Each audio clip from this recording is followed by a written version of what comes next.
Welcome my dear students, मैं सुनील कुमार आज की क्लास में आप सबका स्वागत करता हूं। इंडियन पॉलिटी की सीरीज़ मैंने हंस ध्वनि आईएएस अपने यूट्यूब चैनल में प्रारंभ किया है और इस चैनल में मैंने पॉलिटी के संबंध में 2 पार्ट आपके सामने उपलब्ध करवाए। इसमें से हमने जिस टॉपिक का प्रारंभ किया है वो है भारत का संवैधानिक विकास, कॉन्स्टिट्यूशनल डेवलपमेंट ऑफ इंडिया। इसके 2 पार्ट तक में मैंने किसकी चर्चा की थी? 1773 के रेगुलेटिंग एक्ट, 1784 का पिट्स इंडिया एक्ट से लेकर के 1793 तक के एक्ट की हमने चर्चा की थी। तो इस पार्ट 3 की इस कड़ी में मैं फर्दर जितने भी महत्वपूर्ण एक्ट हैं उनकी चर्चा करूंगा। तो आज हम लोग संवैधानिक विकास के क्रम में जिस महत्वपूर्ण एक्ट या चार्टर की चर्चा करेंगे वो क्या होगा? 1813 का 1813 ईस्वी का चार्टर एक्ट। ये बड़ा इम्पोर्टेंट है और खूब सारे सवाल बनने की संभावना इसमें होती है।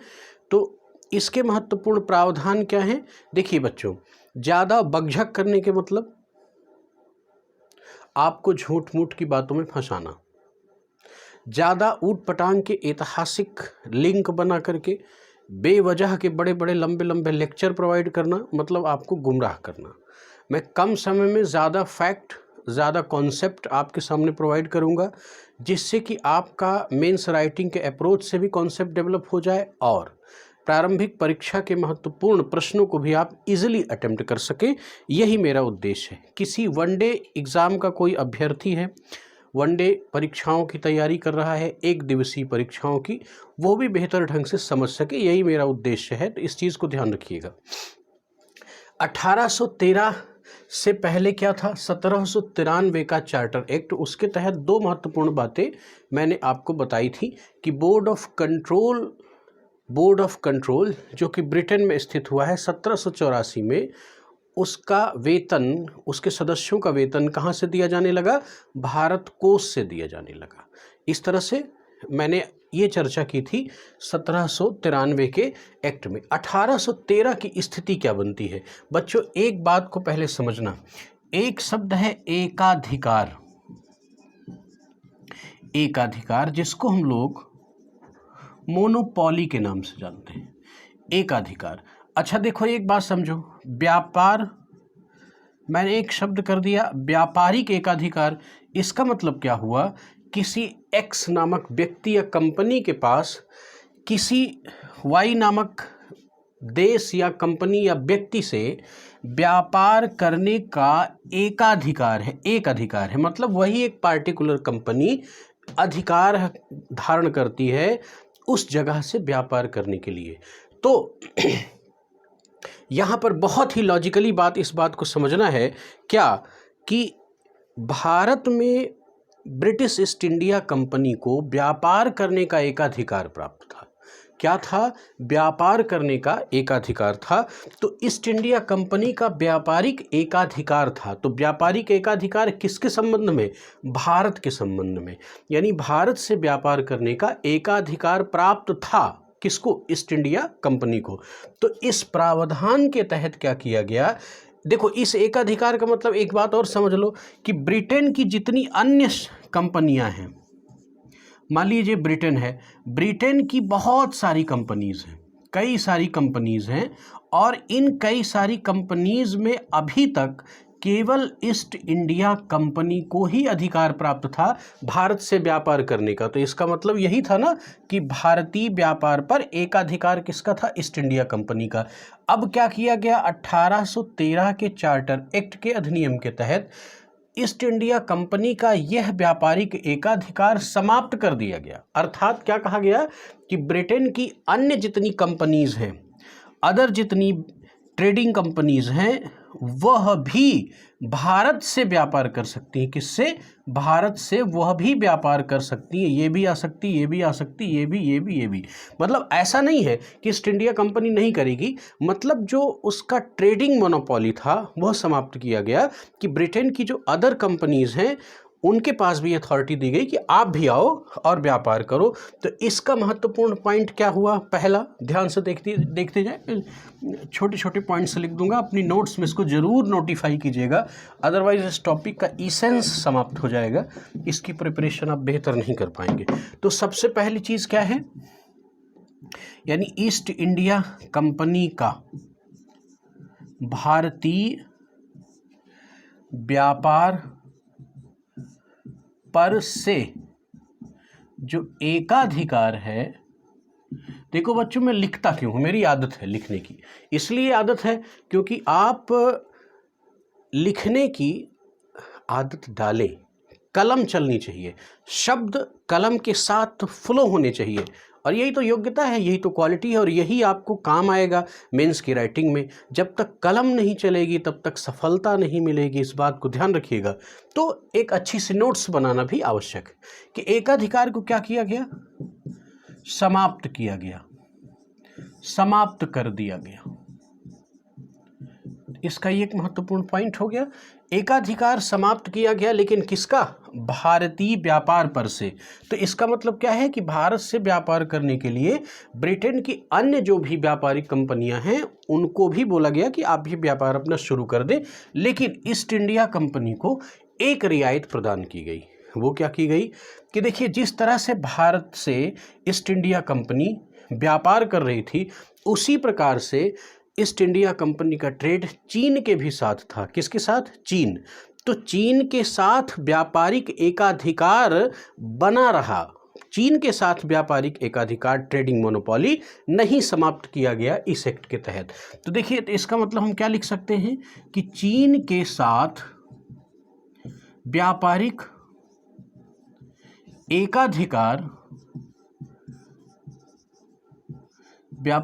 एकाधिकार बना रहा, मतलब यह है समाप्त नहीं किया गया। लेकिन भारत के संदर्भ में एक सुविधा और दी गई, भारत से व्यापारिक एकाधिकार तो समाप्त किया गया, लेकिन ईस्ट इंडिया कंपनी का भारत के चाय के व्यापार पर एकाधिकार बना रहा। तो इस चीज को भी लिख लीजिए।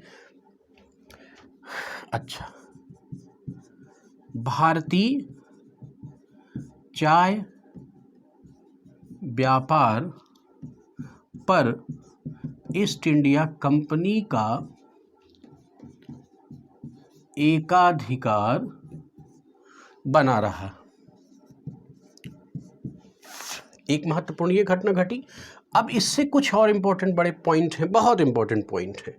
एक चीज तो देखिए, अभी तक की स्थिति आपने देखा कि भारत में ब्रिटिश ईस्ट इंडिया कंपनी क्या कर रही है? ट्रेड कर रही है, व्यापार कर रही है, लेकिन उसका एम्पायर इतना बड़ा हो चुका है कि अब यूं ही संभालना संभव नहीं होगा। सारे एम्प्लॉय ब्रिटेन से बार बार नहीं बुलाए जा सकते ना। अब भारत में इतना विस्तार है तो भारत में वर्क करने वाले लोग उसको मिलने चाहिए ना, कर्मचारी मिलने चाहिए। तो कैसे मिलेंगे? जब पाश्चात्य जगत की शिक्षा, ब्रिटेन की जो भाषा, ब्रिटेन की जो शिक्षा प्रणाली है उससे वो अवगत हो। तो उससे वो अवगत कब होंगे मेरे प्यारे बच्चों? इस बात को समझो, जब ब्रिटेन यानी ईस्ट इंडिया कंपनी भारतीय शिक्षा पर कुछ काम करना शुरू करेगी, तो भारतीय शिक्षा पर काम करेगी तो पैसे लगेंगे, पैसे नहीं लगेंगे? पैसे लगेंगे। तो इस एक्ट के तहत ये प्रावधान किया गया कि ईस्ट इंडिया कंपनी क्या करेगी? भारतीय शिक्षा पर प्रतिवर्ष 1 लाख रुपए खर्च करेगी। कितना करेगी? और बहुत इंपॉर्टेंट प्रश्न है ये, ध्यान रखिएगा, इसको टिक कर लीजिएगा, डबल टिक। भारतीय शिक्षा पर प्रतिवर्ष 1 लाख रुपए खर्च करने का प्रावधान कहां से आया? 1813 के चार्टर के तहत। ये मुद्दा अलग है, बहस का विषय है कि कितना खर्च किया। कुछ नहीं किया, स्टार्टिंग में कुछ नहीं किया, क्योंकि इनके दिमाग में ये बन रहा था, यार हम तो भारत पर लूट करने आए हैं ना, हम तो लुटेरे बन के आए हैं, भारत से व्यापार के नाम पर हमने लूट करना शुरू किया। अब इनको शिक्षा हम क्यों प्रोवाइड करें, इनको शिक्षित क्यों करें, ये तो सामाजिक कल्याण का कार्य होगा। तो क्या हमने सामाजिक कल्याण करना यहाँ है, नहीं करना है, तो ये दिमाग में था। लेकिन बाद में समझे कि नहीं नहीं, धीरे धीरे इन्होंने इस बात को समझ लिया था कि बिना शिक्षा प्रदान किए, भारत से शिक्षित व्यक्तियों को बिना चुने इतने बड़े ईस्ट इंडिया कंपनी के एम्पायर को रन करना संभव नहीं होगा।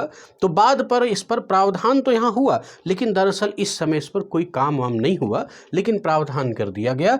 और एक इम्पॉर्टेंट घटना और, अब देखिए एक बात को पहले कॉन्सेप्चुअली समझिए, कभी आपको ज़रूरत पड़ेगी मेंस राइटिंग में तो इस चीज़ को लिखिएगा कि किसी भी जगह पर आपको अपने अस्तित्व को पूरी तरह से स्थापित करना है तो उसके ऊपर सांस्कृतिक प्रहार करना पड़ेगा। और संस्कृति का, किसी भी देश समाज के कल्चर का सबसे महत्वपूर्ण अंग क्या है? धर्म है, रिलीजन है, शिक्षा है। तो शिक्षा देने का प्रावधान प्रारंभ हुआ और मामला आया धार्मिक परिवर्तनों की बात। तो धार्मिक परिवर्तन तो वास्तविक उद्देश्य था, लेकिन उनके तरफ से क्या शब्द लगाया गया? धार्मिक प्रचार, धर्म का प्रचार। तो कौन से धर्म का? ईसाई धर्म का। तो ईसाई धर्म के प्रचार के लिए ईसाई मिशनरीज को इसी चार्टर के तहत पहली बार अलाउ किया गया कि you may go to India and do your work. ठीक है, तो ये चीज़ यहाँ पर लिखिए कि ईसाई मिशनरीज को धर्म प्रचार, बल्कि ये कह दें भारत में, ऐसे लिख दीजिएगा, भारत में धर्म प्रचार की छूट मिली कि आप जाओ। अभी तक अंग्रेजों ने भारत में धार्मिक रूप से किसी प्रकार का इंटरफेरेंस नहीं किया था। ये बात समझ गए थे कि भारत में हिंदू और मुस्लिम दो प्रमुख धर्म हैं, सिख, बौद्ध, ईसाई सभी थे, लेकिन इन दोनों धर्मों के पूर्वाग्रह इतने मजबूत हैं कि इनमें हस्तक्षेप करने का मतलब कि अपने पैर पर कुल्हाड़ी मारना, ऐसा इन्होंने महसूस किया था। लेकिन अब तक इनकी सत्ता इतनी मजबूत हो चुकी थी कि अब ये समझ गए थे कि नहीं, हमें अपनी पूरी सत्ता स्थापित करने के लिए धार्मिक हस्तक्षेप करना पड़ेगा, इसलिए इस प्रावधान। तो ये भी बड़ा इंपॉर्टेंट फैक्ट है 1813 के संदर्भ में। अब एक चीज़ और समझिए, इस समय तक भारत में यानी इंडिया में कितनी प्रेसिडेंसीज़ हैं, इस बात को ज़रा समझिए। तो बंगाल की प्रेसिडेंसी, मद्रास की प्रेसिडेंसी और बम्बई की प्रेसिडेंसी, इन्हीं प्रेसिडेंसीज़ के अधीन ये पूरे सिस्टम को संचालित करते थे। तो ये चीज़ इस प्रावधान के तहत निश्चित किया गया कि अगर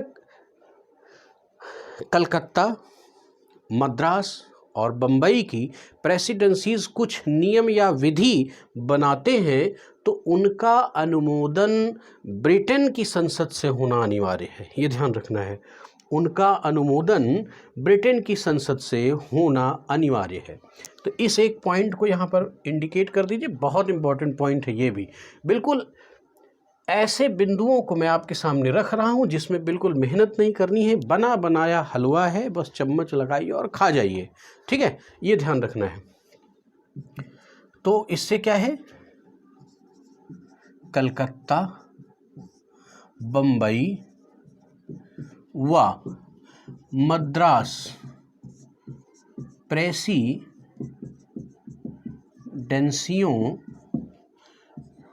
द्वारा बनाई गई विधियों का ब्रिटेन की संसद में अनुमोदन अनिवार्य होगा। तो एक इम्पॉर्टेंट पॉइंट आपके सामने ये भी निकल के आया। ये सारी चीज़ें अपनी नोटबुक में आप नोट कर लीजिए मेरे भाई, अगर आप सच में पढ़ना चाहते हैं एग्ज़ाम के पॉइंट ऑफ व्यू से। तो यूट्यूब के माध्यम से फ्री ऑफ कॉस्ट, बिल्कुल सीक्वेंशियल, समग्र और क्रमबद्ध तरीके से हंसध्वनि IAS ही आपको वीडियो प्रोवाइड कर रहा है। ठीक है, कंप्लीट प्रिपरेशन करवाऊंगा और बस थोड़ा सा सहयोग कीजिए, सब्सक्रिप्शंस बढ़वाइए, थोड़ा मेरा भी मोटिवेशन और कॉन्फिडेंस बना रहे, चीज़ें आपको ऐसे ही बेहतर ढंग से प्रोवाइड करता जाऊंगा। तो 1813 के इतने महत्वपूर्ण प्रावधान अगर आपने समझ लिए तो 1813 से आने वाले सवालों को आप अटेम्प्ट कर लेंगे, मेरा विश्वास है। तो अगला महत्वपूर्ण एक्ट कौन सा है? तो 13 के बाद 1833, 1833 का चार्टर एक्ट। ठीक है, ये किस मामले में इंपॉर्टेंट है भी देखिएगा, इसका इंपॉर्टेंस बहुत है। 1833 का चार्टर एक्ट, 1833 के चार्टर एक्ट के प्रावधानों में सबसे पहली बात समझ लीजिए। अभी तक आपके लिए क्या था? अभी आपने देखा कंपनी के व्यापारिक दृष्टिकोण पर अपना दृष्टिपात कीजिए। कंपनी के व्यापारिक दृष्टिकोण में क्या प्रावधान किए गए कि कंपनी के चाय के अलावा भारत से जो व्यापारिक एकाधिकार थे वो क्या किए गए थे? समाप्त किए गए थे। लेकिन चीन के साथ व्यापार और चाय के साथ होने वाले व्यापार पर अधिकार इनका बरकरार रखा गया था। लेकिन एक बात को आप समझिए, 1833 का वह समय है जो लगभग संपूर्ण दक्षिण भारत और बहुत बड़े भूखंड उत्तर भारत के भूखंड पर इन्होंने अधिकार कर लिया था। अब बंगाल के गवर्नर का भारत के गवर्नर जनरल बनने का समय आ गया था। यानी जो बंगाल का गवर्नर जनरल था, अब उसके भारत शब्द, देखिए ब्रिटिश इंडिया शब्द लगाने का समय आ गया। तो मतलब एक बहुत बड़ा इन्होंने एम्पायर खड़ा किया। जब बहुत बड़ा एम्पायर खड़ा किया तो निश्चित रूप से अब इनको एक पॉलिटिकल बॉडी के रूप में स्थापित होना होगा, ना कि एक व्यापारिक कंपनी के रूप में। क्या ये व्यापारिक कंपनी बने रहेंगे? नहीं, ब्रिटेन की संसद ने यही चीज़ किया है कि इनके सभी वाणिज्यिक अधिकार समाप्त कर दिए और केवल एक राजनीतिक कंपनी के रूप में इनको स्थापित किया कि अब ये व्यापार उपार करने वाला काम इनका समाप्त हुआ। अब ये सत्ता संभालेंगे, राजस्व की वसूली करेंगे, भारत पर राजनीतिक सत्ता की स्थापना करेंगे। यानी क्या? राजनीतिक रूप से खुली लूट करेंगे और क्या करेंगे? कोई डेवलपमेंट, वो तो छद्म है, जो डेवलपमेंट कहा जाता है वो छद्म है, लूट इन्होंने किया है। हाँ, लूट के बदले उस छद्म डेवलपमेंट के तहत कुछ चीज़ें हमें मिल गई, ये बात अलग है। रेलवे मिल गया, टेलीफोन मिल गया और कुछ छोटी छोटी चीज़ें, लेकिन मुख्य उद्देश्य इनका था लूट, लूट के अलावा कुछ नहीं। तो पहली बात यहाँ पर समझ लें कि 1833 के चार्टर एक्ट के तहत पहला प्रावधान इनके सामने यह किया गया कि भैया अब आपके वाणिज्यिक एकाधिकार समाप्त किए जाते हैं, तो कंपनी के समस्त वाणिज्यिक एकाधिकार यानी व्यापारिक एकाधिकार समाप्त कर दिए गए, समाप्त कर दिए गए। लिखते जाओ भाई। तथा चीन व चाय के, ये था ना, चीन और चाय के व्यापार पर इनका एकाधिकार 1813 वाले चार्टर एक्ट में अभी अभी बताया हूं बरकरार था, उसको भी समाप्त कर दिया गया। चीन व चाय के व्यापार से भी ईस्ट इंडिया कंपनी का एकाधिकार समाप्त कर दिया गया, समाप्त कर दिया गया। और ये बहुत इंपॉर्टेंट पॉइंट है, इसको डबल स्टार कर लीजिएगा 1833 के चार्टर के तहत।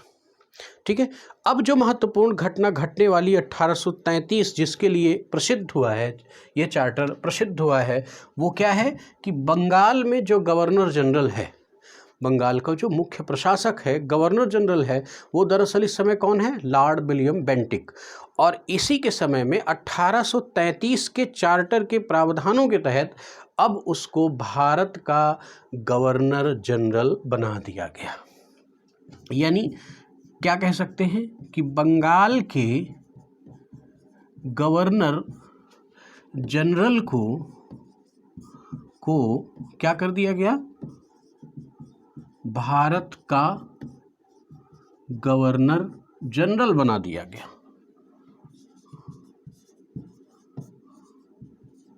बना दिया गया। अब ये बताइए, तो इसी तरह से इसी अधिनियम के तहत ये जो काम हुआ है, तो प्रथम गवर्नर, भारत का प्रथम गवर्नर जनरल कौन बनेगा? तो विलियम बेंटिक। विलियम बेंटिक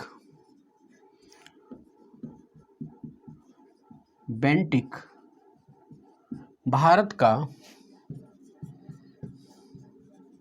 प्रथम गवर्नर जनरल, मैं जी कर दे रहा हूं, आप पूरा लिख लीजिएगा, प्रथम गवर्नर जनरल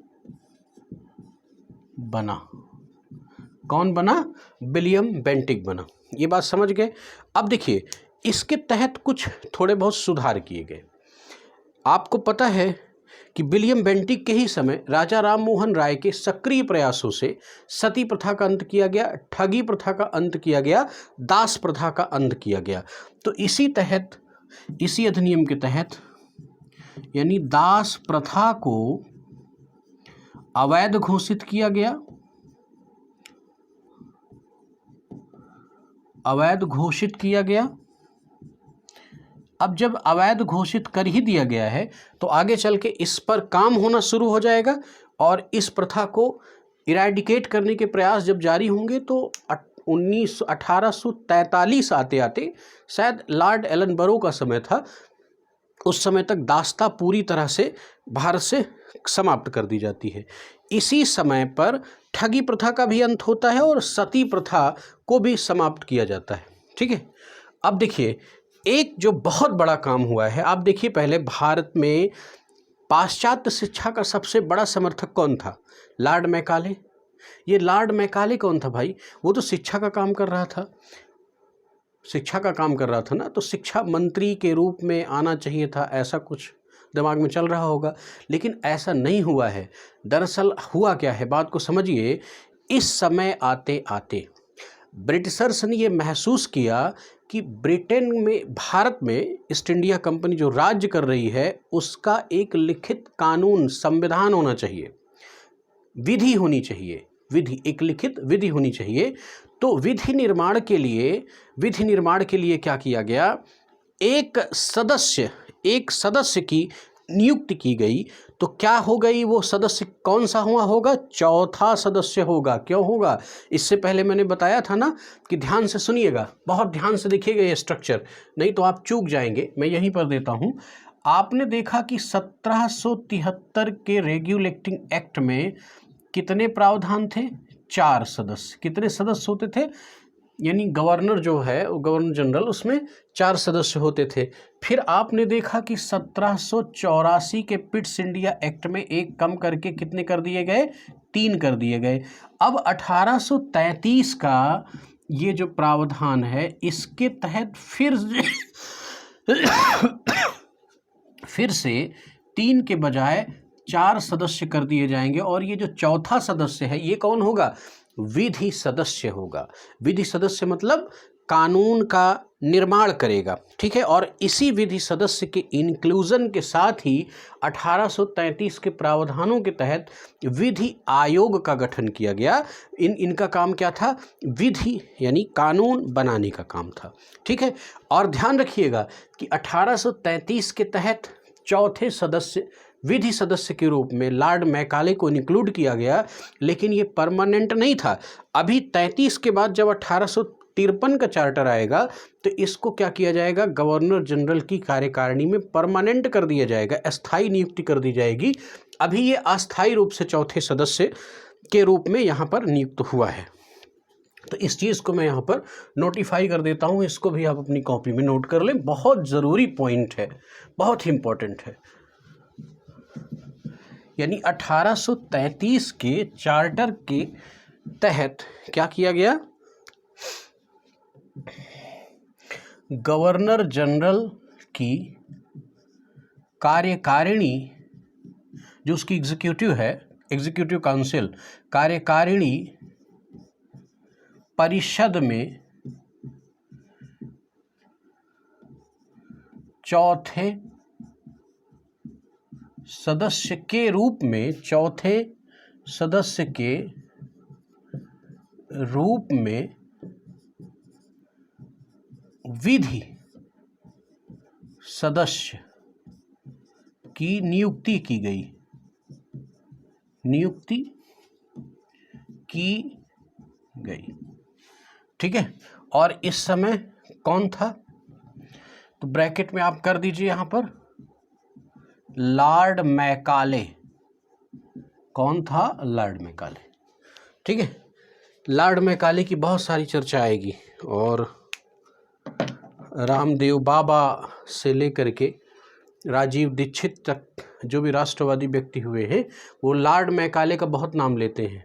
लेकिन लॉर्ड मैकाले करे क्या, अभी जब मैं शिक्षा वाले हिस्से में आऊँगा कि भारत में शिक्षा का विकास, तो वहाँ पर आपको बताऊँगा कि किस तरह से लॉर्ड मैकाले ने अधोगामी निस्यंदन का सिद्धांत शिक्षा के संबंध में दिया। उसका मतलब था कि ऊंचे वर्ग को आप शिक्षा दीजिए, नीचे वाले वर्ग अपने आप शिक्षा ग्रहण कर लेंगे, वो छन छन के पहुंच जाएगी। बट यहाँ पर मुद्दा ये है कि 1833 के चार्टर एक्ट के अधीन ये प्रावधान किया गया कि गवर्नर जनरल की कार्यकारिणी में चौथे सदस्य के रूप में एक विधि सदस्य नियुक्त किया जाएगा, और वो कौन होगा, लॉर्ड मैकाले। लेकिन यहाँ पर एक बात और लिखना जरूरी है कि ध्यान रहे कि यह चौथा सदस्य अभी अस्थायी रूप से नियुक्त हुआ है। आगे चल के इसकी नियुक्ति को अस्थायी किया जाएगा, लेकिन वर्तमान में यानी 1833 के चार्टर एक्ट के प्रावधानों के तहत इसको अस्थायी रूप से नियुक्त किया गया। ठीक है, तो इतनी बातें महत्वपूर्ण मैंने आपको 1833 के चार्टर के तहत समझाया। अब देखिए इसके बाद क्या होगा, फिर से 13 के बाद 33, फिर से 20 जोड़ दीजिए, 13 में 20 जोड़िए 33 और 33 में 20 जोड़ दीजिए 53। फिर से हम पहुंच जाएंगे कहां पर, 1853 में एक चार्टर आएगा। अच्छा चलिए 1853 के चार्टर के प्रावधानों की ओर मैं आपकी यात्रा करवाता हूं, लेकिन एक जनरल अप्रोच अपने दिमाग में आप विकसित करें कि 1853 वही आरंभिक कालखंड है जो आगे चल के 1857 की क्रांति की ज्वाला प्रस्फुटित करता है। कुछ तो रहा होगा ना, इसी के बाद तो 1857 4 साल बाद ये 4 साल की जो क्रांति है, चर्बी युक्त कारतूसों से शुरू होने वाली तात्कालिक घटना के रूप में चर्बी युक्त कारतूस थी, शुरू होने वाली ये जो क्रांति थी ये यूं ही हो गई थी, नहीं, एक लंबी यात्रा तक आग दहकती रही लोगों के दिलों में अंग्रेजों के विरुद्ध। तो कुछ ना कुछ ऐसे घटनाएं हुई होंगी। तो 1853 का जो चार्टर है इसके प्रावधानों को हम लोग देखते हैं। 1853 का चार्टर दिमाग में रखना है कि 1853 का वो कार्यकाल है जो 1857 के पहले है।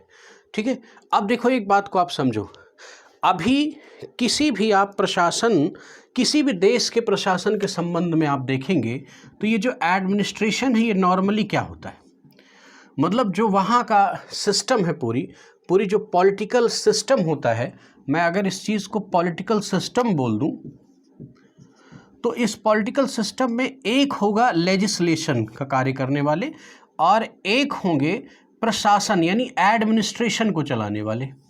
जैसे भारत के लिए कानून बनाने का काम लेजिस्लेशन कहलाएगा और भारत के कानून के अनुसार शासन को चलाना एडमिनिस्ट्रेशन कहलाएगा। तो उस समय भी कुछ ऐसी स्थिति रही होगी। तो इस पूरी स्थिति को संभालता कौन था, कौन रहा होगा, वो कौन था, गवर्नर जनरल। यानी गवर्नर जनरल और उसकी कार्यकारिणी ही लेजिस्लेशन करती थी और क्या करती थी, एडमिनिस्ट्रेशन का काम करती थी। बर्डन बढ़ गया, अब इनका क्षेत्र बढ़ रहा है। 1853 आते आते बहुत सारे, डलहौजी था, डलहौजी ने अपने डॉक्ट्रिन ऑफ लैप्स के माध्यम से बहुत सारे काम करना शुरू किए, सत्ता का अपना विस्तार किया, अपने क्षेत्र का विस्तार किया। तो अब गवर्नर जनरल की कार्यकारिणी पर कहीं ना कहीं तो बर्डन बढ़ ही रहा होगा। तो इस चीज़ को कैसे हैंडल किया जाए, तो देखिए ये एक ऐसा चार्टर है जिसने विधायी कार्य, मैं भी लिख दूंगा इस चीज़ को, समझ लें पहले, विधायी कार्य को करने के लिए एक अलग से काउंसिल बनाई। कैसी काउंसिल बनाई? ऐसा कुछ नहीं कि कोई एक अलग काउंसिल बना दी या एक अलग व्यवस्था कर दी। गवर्नर जनरल की कार्यकारिणी में ही कुछ सदस्यों की एंट्री कर दी जिनका स्पेशल काम क्या था? विधायन का काम था, कानून बनाने का काम था।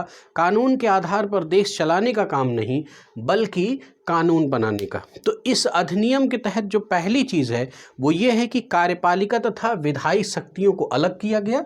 यानी गवर्नर जनरल जो अभी दोनों काम करता था अपनी कार्यकारिणी के माध्यम से, अब थोड़ा सा उसको राहत दी गई। तो क्या राहत दी गई? यानी अब क्या किया जाएगा? तो कॉन्सेप्चुअली इस बात को समझ लें। कॉन्सेप्ट क्या कहता है? कॉन्सेप्ट कहता है कि कार्यपालिका के कार्यों, कार्यपालिका तथा विधायिका। विधायिका क्या है? जो कानून बनाती है। विधायिका के कार्यों को पृथक किया गया। पृथक किया गया। अगर आपसे ये सवाल कहीं उठा दे कि किस चार्टर एक्ट के तहत लेजिस्लेटिव काउंसिल अस्तित्व में आती है, यानी कानून बनाने के लिए एक अलग से परिषद नियुक्त की जाती है, एक अलग से विधान परिषद नियुक्त की जाती है, तो वो कौन सा चार्टर होगा? 1853 का चार्टर होगा। स्वाभाविक है। तो इसके तहत किया क्या गया? किया ये गया कि 6 सदस्यीय एक विधान परिषद बनाई गई। विधान परिषद का गठन किया गया। और ये जो 6 सदस्य हैं ये आएंगे कहाँ से? इनको गवर्नर जनरल द्वारा नियुक्त किया जाना। नियुक्त किए जाने का प्रावधान किया गया।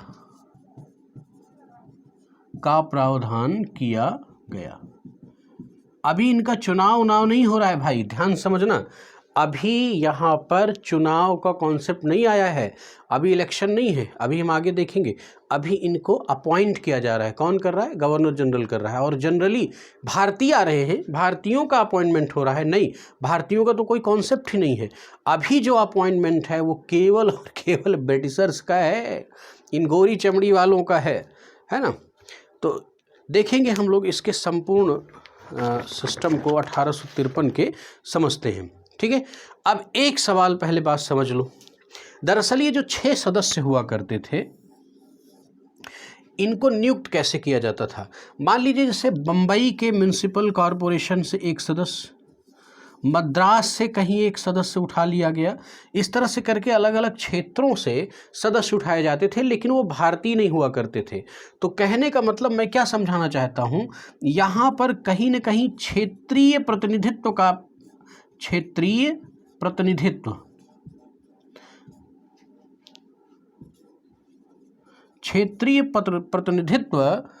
के कॉन्सेप्ट को अप्लाई किया गया। मतलब क्षेत्रीय प्रतिनिधित्व की बात लागू की गई। किसके तहत?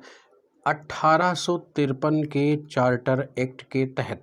तो ये बात अच्छे समझ सकते हैं, ये क्वेश्चन में आता है, इसीलिए मैं चाह रहा था कि इस चीज़ को आपको लिखवाऊं। यानी क्षेत्रीय प्रतिनिधित्व प्रदान किया गया। यानी इन 6 सदस्यीय, ये जो 6 मेंबर सभासद अपॉइंट होंगे, तो इनको भिन्न भिन्न क्षेत्रों से लिया जाएगा। इसलिए 1853 के चार्टर के तहत ही क्षेत्रीय प्रतिनिधित्व का प्रावधान किया गया, पहली बार किया गया। ठीक है। तो एक तरह से एक सवाल और घुमा के पूछता है कि किस अधिनियम के तहत अखिल भारतीय विधान परिषद का गठन किया गया? मतलब ऑल इंडिया लेजिस्लेटिव काउंसिल का। तो यही तो है ये जो विधान परिषद का कॉन्सेप्ट, ये जो 6 सदस्य अपॉइंट हो रहे हैं, यही क्या करेंगे? गवर्नर जनरल के साथ कानून बनाएंगे।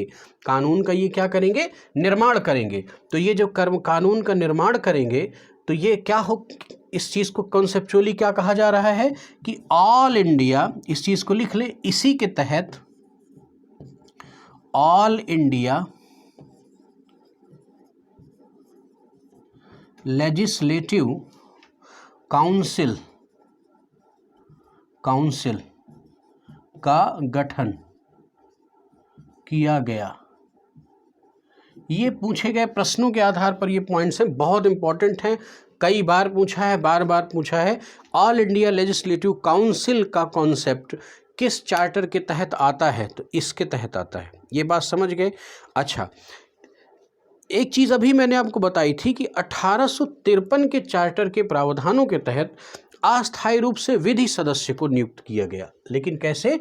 अस्थायी रूप से विधि सदस्य को नियुक्त किया गया। तो इसी प्रावधान के तहत, यानी 1853 के प्रावधानों के तहत उस विधि सदस्य को परमानेंट किया गया। अभी अस्थायी था ना, अब उसको क्या किया? अस्थायी था, अब उसको अस्थायी कर दिया गया। तो इसी के तहत क्या किया गया? विधि सदस्य को, इस चीज को भी लिख ले, विधि सदस्य को अस्थायी कर दिया गया। अस्थायी कर दिया गया, यानी अब उसको लॉर्ड मैकाले गवर्नर जनरल की कार्यकारिणी में चौथे सदस्य के रूप में अस्थायी परमानेंट मेंबर बन चुका है। कौन बन चुका है? Lord Macaulay. ये बात आपको अच्छी तरह समझ में आ गई होगी। अब देखो, आप जब सिविल सेवा की तैयारी करते हो तो आप क्या कहलाते हो? लोक सेवक। तो ये लोक सेवक क्या है? नौकर ही तो हैं। नौकर किसके? ईस्ट इंडिया कंपनी के। यही शुरुआत हुई थी। कैसे हुई थी? यानी अब कंपनी नहीं है बल्कि सरकार है। तो ब्रिटिश सरकार के कामकाज को संभालने वाले जो कर्मचारी और अधिकारी होंगे वो क्या कहलाएंगे? सरकारी अधिकारी। तो उन सरकारी अधिकारियों की नियुक्ति कैसे की जाए? अभी तो ऐसे चुन लिया जाता था जो एक्सपर्टाइज होता था, लेकिन अब क्या किया गया? ये प्रावधान किया गया कि प्रतियोगी परीक्षा कराई जाए। ठीक है, उस प्रतियोगी परीक्षा के माध्यम से सरकारी सेवकों को चुना जाएगा, उनको नियुक्त किया जाएगा। और खास प्रावधान किया गया इसी अधिनियम के तहत कि भारतीय भी इस प्रतियोगिता में भाग ले सकते हैं। लेकिन ध्यान रखना है कि ये प्रतियोगिता इस समय आयोजित कहाँ हो रही है? इंग्लैंड में, भारत में नहीं। इस चीज़ को ध्यान रखें। ठीक है, तो अगला महत्वपूर्ण प्रावधान हम क्या लिख सकते हैं इसमें कि सरकारी पदों पर नियुक्ति हेतु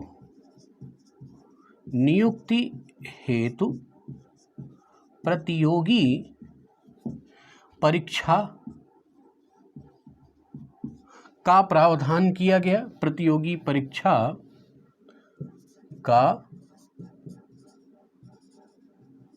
प्रावधान किया गया। और एक पॉइंट और इसमें नोट कर दीजिए कि भारतीय भी इस परीक्षा में शामिल हो सकते थे।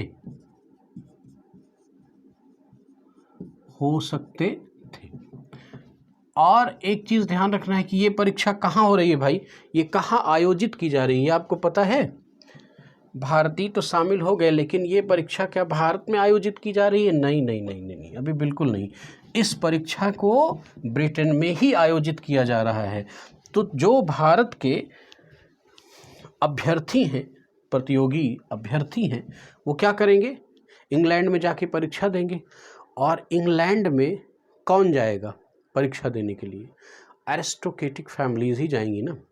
वह आम जनमानस जाएगा जो रोजी रोटी के लिए दिन भर भटकता है, उसी के यहाँ से बच्चे जाएंगे? नहीं जाएंगे, बड़े घर के ही लोग जाएंगे। उस समय जो एलीट क्लास था उसी के बच्चे वहाँ जाएंगे ना, वही उसमें पार्टिसिपेट करेंगे। तो ध्यान रखना, यहाँ पर लिख लीजिए कि यह प्रतियोगी